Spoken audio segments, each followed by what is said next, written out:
G'day guys.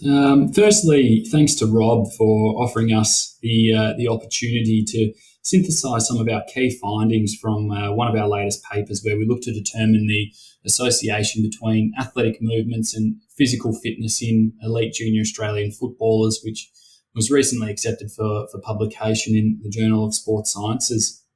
So I guess the premise of this work was it really to provide insights into the expected benefits of physical fitness outcome assessments that practitioners could see by simply improving the athletic movement of junior Australian footy players, which in the paper we discussed relative to talent ID and development.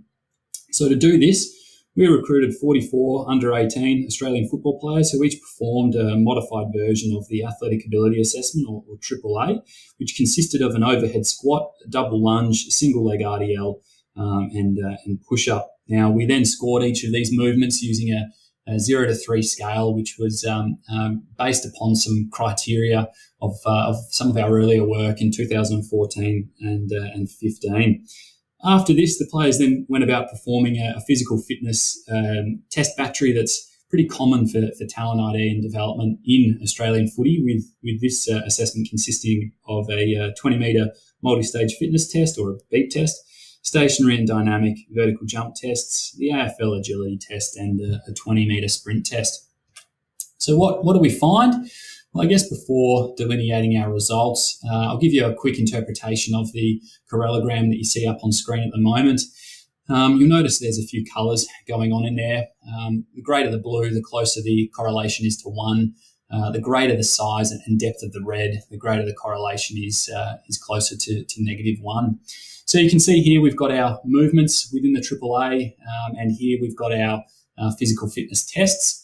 So straight away, you can see that the double lunge movement was fairly correlated with each of our physical fitness assessments relative to the other movements within the modified version of the AAA, with a slight exception to the overhead squat here, which you can see had a fairly decent correlation with our jumps and sprint derivative assessments from the physical fitness assessment battery. So what does this mean? Some practical implications and some take-home points from this finding. Well, based upon our work, perhaps then practitioners should consider interventions that orient squatting variations, so the overhead squat in our particular case, and double lunge movements, by improving the proficiency of those movements, where we may expect to see improvements in physical capacities that orient jump and sprint times in junior Australian footy. So then the fundamental message that we wanted to get home with this paper is we have to look to improve the movement proficiency of our junior Australian footy players. Let's get them moving well first, and then worry about adding on all the external components of weight training from thereafter. Some limitations of our work and perhaps where to from here, and it's that ladder that I want to focus on a little bit more, the where to from here. So perhaps given the multidimensionality of Australian footy, future work may want to consider the relationship between, or the association between, technical skill outcomes.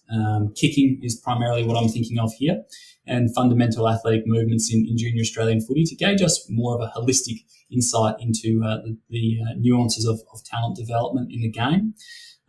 Additionally, given some of the work by Lloyd et al. In 2014, perhaps future work should consider looking at the relationships or associations between biological maturation and the AAA or modified version of the AAA that we discussed in our paper.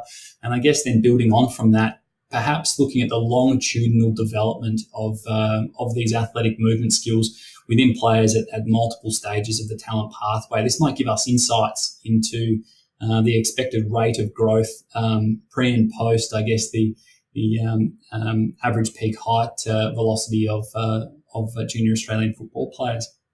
That's it. That's all from my end.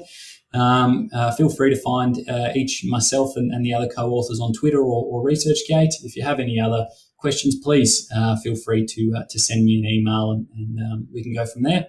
Thanks, guys.